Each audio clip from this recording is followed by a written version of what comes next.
یعنی تموتھیس نے اسے بتایا کہ وہ شرم کرتا ہے اور وہ خود کو ناکام سمجھتا ہے، کہ اس کی خدمت ناکام ہوئی اور اس کی زندگی مشکل میں ہوتی جاتی ہے۔ اس لیے پولس نے دوسرا خط لکھا اور کہا کہ تو ناکام نہ ہو۔ اور میں کہوں گا کہ تیموتھیس کے نام دوسرا خط ایک خادم کی ناکامی کی اندرونی وجوہات کے لیے ہے، یا خاص کر کے تباہی کے دنوں میں ہے۔ جب سب ختم ہوگا تو کیا خادم قائم رہیں گے؟ اس لیے دوسرا خط ایمانداری اور وفاداری پر زور دیتا ہے۔ جی خدا کا گھرانہ ایک ستون اور حقائق کا پشتہ ہونا چاہیے، اور ساری دنیا کے لیے ہے۔ خدا کے فضل کے گواہ ہوتے ہیں تاکہ سب لوگ دعا کریں، پر ایسا نہیں ہوا۔ یہ اجتماعی ناکامی تھی۔ ان کی حالت کیسی تھی؟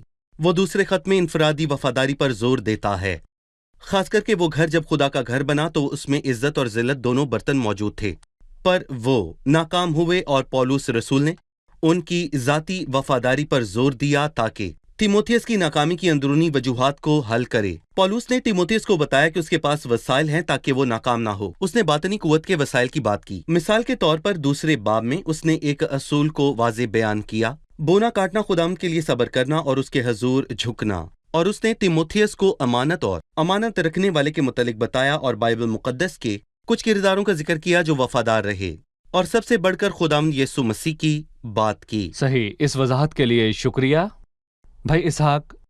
نئی کتاب کے مطالعے سے پہلے ہم اس کے مرکزی موضوع اور ابواب کے متعلق اور تقسیم کے متعلق جاننا چاہیں گے۔ اس خط میں حوصلہ بڑھانے کی باتیں موجود ہیں۔ پہلے باب میں اس کو وفادار رہنے کے لیے حوصلہ بڑھایا۔ پہلے باب کی شروعات میں زندگی کا وعدہ اور بڑا حوصلہ ہے، اور دوسرے باب میں اس نے خدمت گزار کو 7 چیزوں میں تشبیہ دی۔ اس نے بہترین اور کامل خادم کی بات کی، وہ صابر اور برداشت کرنے والا تھا۔ تیسرے باب میں اس نے آخری ایام میں مسیحی اقرار اور توبہ کے متعلق بتایا۔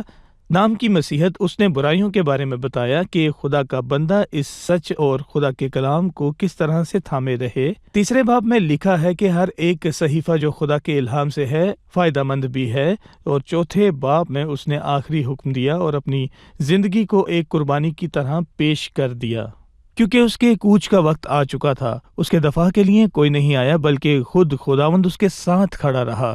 اس نے سوچا کہ تیموتھیس کو پیغام بھیجے کہ خداوند بھی ہمت اور اس کو قوت بخشے۔ یہ پورا خط 4 ابواب پر مشتمل ہے۔ اس میں حوصلہ بخش باتیں اور نصیحتیں ہیں، اور بہت سی تنبیہ بھی موجود ہے، تاکہ خدا کا خادم تباہی کے دن اور ناکامی کے دن تک اس کے ساتھ وفاداری سے چلے۔ اور یہ سچ ہے کہ بہت سے لوگ جو کہ ناکام ہوئے، پالوس رسول جیسے عظیم اور دیندار خادم کی غیر موجودگی میں یہ ہونا لازم تھا۔ شکریہ۔ ہم وقفے کے بعد مطالعے میں آگے بڑھیں گے۔ ناظرین، ابھی ہم ایک رپورٹ دیکھیں گے، اس کے بعد مطالعہ دوبارہ شروع کریں گے۔ تیموتھیس کے پہلے خط میں خدا کی کلیسیا کو خدا کا گھرانہ کہا گیا ہے۔ اس نے خدا کی مرضی کے مطابق الہی ترتیب اس کے سامنے رکھی۔ ایسے لوگ بھی ہیں جو گمراہ ہوئے اور ایمان سے پھر گئے۔ وہ شریعت کے استاد بننا چاہتے تھے۔ پولس نے آئندہ زمانوں میں ایمان سے برگشتہ ہونے والے لوگوں کے بارے میں تنبیہ کی۔ تیموتھیس کے نام دوسرے خط میں سب بدل گیا۔ کلیسیا نے خدا کے گھرانے کے طور پر اس الہی ترتیب کو ویسا نہیں رکھا۔ وہ انسان کی ناکامی کے باعث الجھنوں کا شکار ہو گئے۔ کلیسیا کی ناکامی اور الجھن کی بدولت پولس رسول نے تیموتھیس کو حوصلہ بڑھانے کے لیے ایک خط لکھا تاکہ ہلاکت کے دن کے لیے اس کو تیار کرے۔ اس نے ابلیس کے تمام منصوبوں اور بڑھتے ہوئے ارادوں سے اس کو آگاہ کیا۔ عزیز ناظرین، ہم دوسرے تیموتھیس کے خط کا مطالعہ جاری رکھنے کے لیے آپ کی خدمت میں دوبارہ حاضر ہیں۔ ڈاکٹر فیض، ہم نے سیکھا کہ یہ خط کس نے اور کب لکھا۔ ہم نے اس کی تقسیم کے متعلق بھی جانا۔ میرے ذہن میں ایک سوال ہے، خاص کر جب بھی بھائی اسحاق نے ذکر کیا۔ اس خط میں بہتوں کے ناکام ہونے کا ذکر ہوا، اس میں ذاتی وفاداری کا ذکر بھی ہے۔ اس لیے بہت سے لوگ برگشتہ ہوئے اور پھر گئے، پر انفرادی وفاداری بھی ہے۔ خدمت کس طرح کامیاب ہو؟ میں بھی سب کی مانند یہی سوچتا ہوں کہ مبشر کے معنی ہے کہ ساری دنیا خدا ان کے بارے میں جانے، اور ہر ملک کے باشندے اس کا نام پہچانے. جس طرح زمین پانی سے ڈھکی ہے، ساری زمین خدا ان کی معرفت کو سمجھ جائے. ساری دنیا مسیح کے نام کو جانے. اس نے آخری زمانے میں برگشتگی کا ذکر کیا. آپ ہمیں اس کے بارے میں کچھ بتائیے. دراصل یہ مسئلہ فضل کی خوشخبری، آسمان کی سلطنت کی خوشخبری کو آپس میں ملا دینے کی وجہ سے پیدا ہوا. خداوند یسوع مسیح پر ایمان لا تو اور تیرا گھرانہ نجات پائے گا. یہ خوشخبری ہے اور ہم اسی سچ کی منادی کرتے ہیں. دینداری کے بھید کے متعلق ہم نے ہماری ایک قسط میں بات کی. لکھا ہے کہ دنیا میں اس پر ایمان لائے، اور لوگوں کا یہ ماننا ہے کہ ریڈیو یا پھر سیٹلائٹ پر ہر جگہ پر منادی ہو تاکہ سب مسیح کے پاس آئیں، لیکن در حقیقت ایسا نہیں ہے. یہ ناکامی ہے. یہ سب مسیحت کے دنوں سے، پولس اور تیموتھیوس کے ایام سے ہی ناکامی تھی، اور یہ سب کچھ بہت پہلے شروع ہوا تھا. لکھا ہے برے اور دھوکے باز آدمی فریب دیتے اور فریب کھاتے ہوئے بھڑکتے چلے جائیں گے. ساری دنیا اس شریر کے قبضہ میں پڑی ہوئی ہے. دنیا کا شہزادہ شیطان ہے، اور ہم اس سے حیران نہیں کیونکہ ہم یہ سب کچھ اپنی آنکھوں سے دیکھتے ہیں. اور میں یہاں پر یہ کہنا چاہوں گا کہ کلیسیا کا کردار مکاشفہ کے 2 اور 3 باب میں واضح طور پر لکھا ہے. اور سب سے آخر میں لودوکیا کی کلیسیا کا ذکر ہے، جو کہ نہ سرد ہے نہ گرم، نہ سرد ہے نہ گرم. کاش کہ تو سرد یا گرم ہوتا. میں تجھے اپنے منہ سے نکال پھینکنے کو ہوں، وہ نام کے مسیحوں کو نکال پھینکے گا. اور میں کہوں گا کہ پس خداوند اپنے مقدسوں کو لے جائے گا، اور اس کے بعد بڑی مصیبت آئے گی. پر زمین خدا کی معرفت سے کب معمور ہوگی؟ جب مسیح 1000 سالہ بادشاہی کے لیے آئے گا، اور کوئی کسی کو مسیح کے متعلق نہیں بتائے گا، کیونکہ اس وقت ساری زمین مسیح کے متعلق جانتی ہوگی. صحیح. جس طرح سمندر پانی سے بھرا ہے، اسی طرح زمین خدا ان کے جلال کے عرفان سے معمور ہوگی. پر خدا ان کی آمد تک یہاں گیہوں کے بیج ہمیشہ اونٹ کٹارے اگیں گے. چلیے مہمانوں سے ان کا سوال جانتے ہیں. سوال: اس مطالعہ کو آسان بنانے کے لیے کیا آپ پہلے اور دوسرے خط کے درمیان موازنہ کر سکتے ہیں؟ آمین. بھائی اسحاق، ہمیں تیموتھیوس کے نام ان دونوں خطوط میں موازنہ کر کے بتائیے. پہلے خط میں پالوس رسول آزاد تھا، اس نے گواہی کے متعلق مثبت باتیں کہیں. دوسرے خط میں وہ آخری قید میں تھا، اس لیے کہ اس کے جاتے جاتے تیموتھیوس کو ختمی باتیں کہیں. پہلے خط کا مرکزی موضوع خدا کا گھرانہ اور زمین پر گواہی ہے. یہ ایک تعلیماتی خط ہے جس میں خدا کے گھرانے کی تربیت اور بشپ اور ڈیکنز کے تمام مقام کے متعلق بتایا گیا ہے. اور دوسرے خط میں مسیحیت ایک بڑا گھرانہ ہے، برائی سے الگ ہوں. جی بالکل. اس گھرانے پر خارج نہ ہوں، وہ مسیحیت کو نہیں چھوڑ سکتے. پھر وہ اس ماحول میں خداوند کو جلال کیسے دیں گے؟ میں یہ کہہ سکتا ہوں کہ گواہی کبھی انفرادی نہیں ہوتی. یہ پہلا خط ہے، انفرادی وفاداری اہم ہے، اور دوسرے خط میں اسی کی اہمیت کا بیان کیا گیا ہے. پہلے خط میں نعمت کا ذکر ہے. لکھا ہے اس نعمت سے غافل نہ رہ جو تجھے حاصل ہے.